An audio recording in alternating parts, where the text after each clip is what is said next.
Занятие 8. На 8 занятии вы узнаете, как говорить по-татарски о будущем, как вести диалог о профессиональных занятиях. Sizning hunarigiz nindi? Какая у вас профессия? Мин йыртучы. Машина йыртам. Я водитель. Вожу машину. Син укытучы. Син институтта студентларны укытасың. Ты учитель. Ты обучаешь студентов в институте. Ул сатучы. Кибеттә эшли. Она продавец. Работает в магазине. Сіз нинди язучыларны беләсез? Каких вы знаете писателей? Мин күп татар һәм рус язучыларын беләм. Я знаю много татарских писателей. Сезнең яраткан язучыгыз бармы? Әйе, мин аеруча рус язучысын Достоевскийны яратып укыйм. У вас есть любимые писатели? Да. Особенно я люблю читать русского писателя Достоевского. Сезнең абыегыз кайда эшли? Где работает ваш брат? Абыемның үзенең кибете бар. Ул сәүдәгәр. У брата есть собственный магазин. Он коммерсант. Рәссамнар нишли? Алар картиналар яза. Сез нинди рәссамнарны беләсез? Что делают художники? Они пишут картины. Каких художников вы знаете? Мин күп танылган рәссамнарны беләм. Аеруча миңа Сальвадор Дали сурәтләре ошый. Я знаю много знаменитых художников. Особенно мне нравятся картины Сальвадора Дали. Әтием төзүче булып эшли. Ул яңа йортлар һәм биналар төзи. Мой отец работает строителем. Он строит новые дома и здания. Минем сеңлем укучы. Ул мәктәптә 5-нче сыйныфта укый. Моя сестренка ученица. Она учится в 5 классе в школе. Язучылар төрле телләрдә язганнар. Диккенс инглизчә, Томас Манн немецчә, Бальзак французча, Толстой русча, Назым Хикмәт төрекчә, Фатих Амирхан татарча. Писатели писали на разных языках. Диккенс на английском, Томас Манн на немецком, Бальзак на французском, Достоевский на русском, Назым Хикмет на турецком, Фатих Амирхан на татарском. Минем апам тегүче булып эшли. Ул төрле киемнәр тегә. Моя сестра работает швеей. Она шьет различную одежду. Табиб нишли. Ул кешеләрне дәвалый. Чем занимается врач? Он лечит людей. Авылда нинди һөнәрләр бар? Какие есть профессии в деревне? Авылда еш игенче, комбайнер һәм башка һөнәрләр очрый. В деревне часто встречается профессия хлебороба, комбайнера и другие. Декабрь елның соңгы айы. Декабрь ахырында яңа ел бәйрәме булачак. Декабрь – последний месяц года. В конце декабря будет праздник Нового года. Яз көне нинди бәйрәмнәр була? Какие бывают праздники весной? Халыкара хатын-кызлар бәйрәме 8 мартта үткәреләчәк.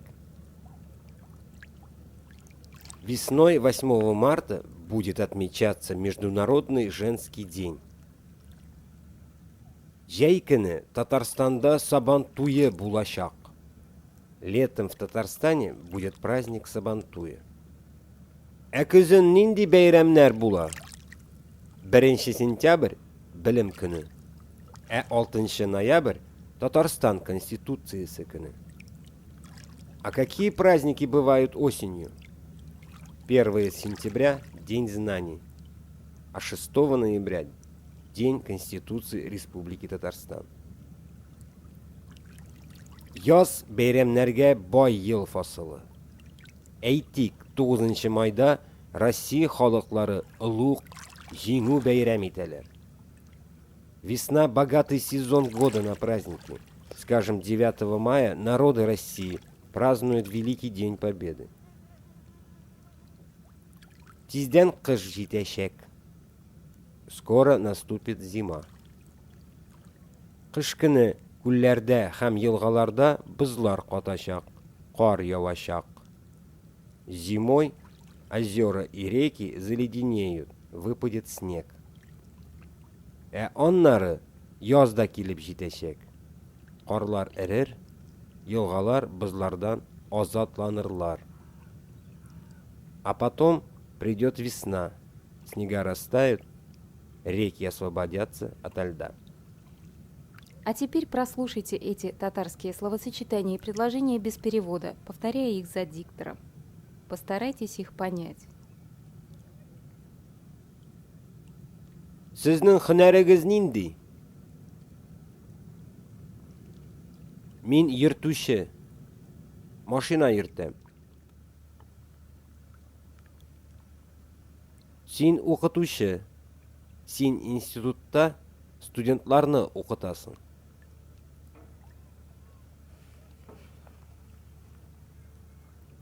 Ул сатучы. Кибеттә эшли.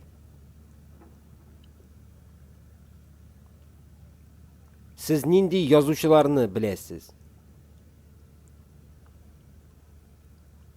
Мин күп татар һәм рус язучыларын беләм. Сезнең яраткан язучыгыз бармы? Әйе, мин аеруча рус язучысын Достоевскийны яратып укыйм.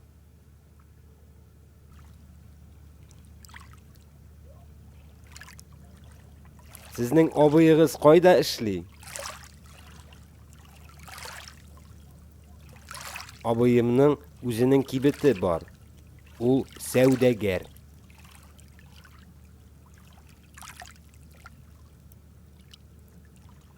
Рәссамнар нишли? Алар картиналар яза. Сез нинди рәссамнарны беләсез?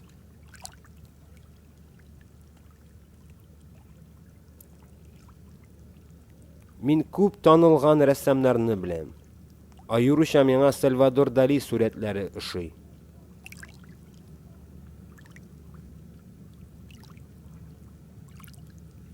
Әтием төзүче булып эшли. Ул яңа йортлар һәм биналар төзи.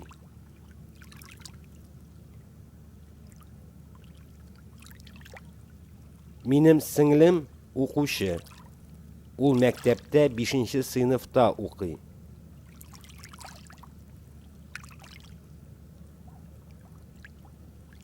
Язучылар төрле телләрдә язганнар.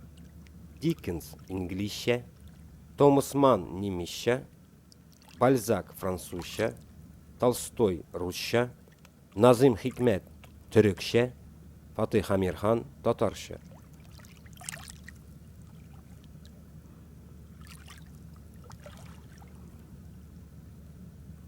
Минем апам тегүче булып эшли. Ул төрле киемнәр тегә. Табиб нишли? Ул кешеләрне дәвалый. Авылда нинди һөнәрләр бар? Авылда еш игенче, комбайнер һәм башка һөнәрләр очрый.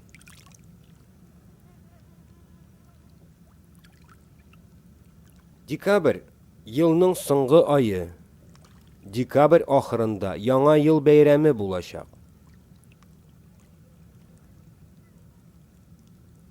Яз көне нинди бәйрәмнәр була?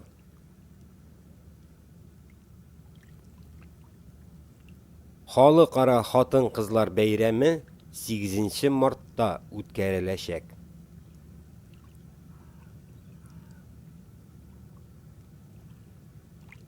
Җәй көне Татарстанда Сабан туе булачак. Ә көзен нинди бәйрәмнәр була? 1 сентябрь Белем көне. Ә 6 ноябрь Татарстан Конституциясе көне.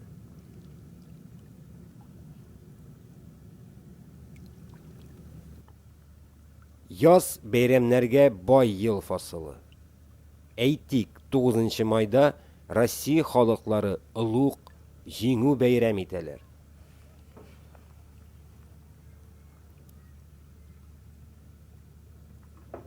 Тиздән кыш җитәчәк.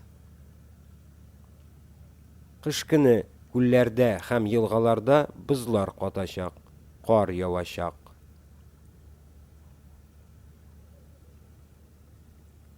Ә аннары яз да килеп җитәчәк. Карлар эрер, елгалар бозлардан азатланырлар.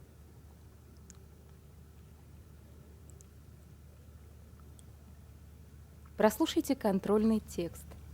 Повторяйте за диктором и поймите.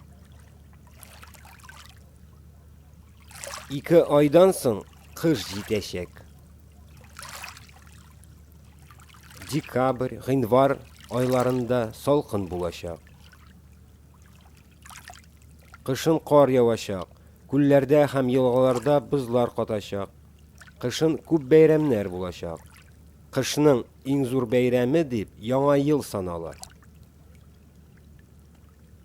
Яңа ел бәйрәме иң күңелле бәйрәмнәрнең берсе. Балалар каникулларга чыгалар, эшчеләр дә бер атна чамасы ял итәләр. Безнең якларда кыш салкын булса да, күп кеше кышны ярата. Балалар кышкы уеннар уйный, олылар да ак карга һәм саф һавага шатлана.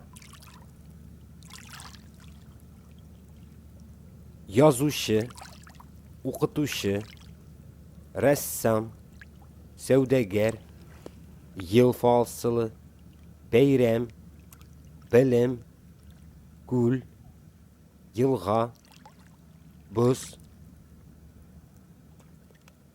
Писатель, учитель, художник, коммерсант, время года, праздник, знание, озеро, река, лед.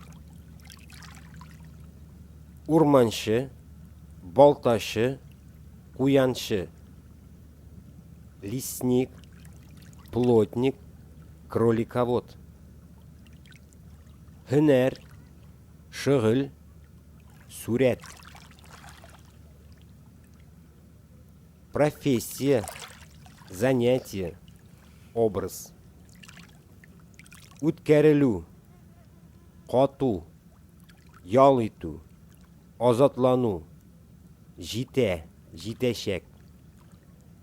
Проведение, затвердевание, отдых, освобождение, достижение, будет. Яраткан, танылган, күңелле. Любимый, популярный, веселый. Тиздән, скоро.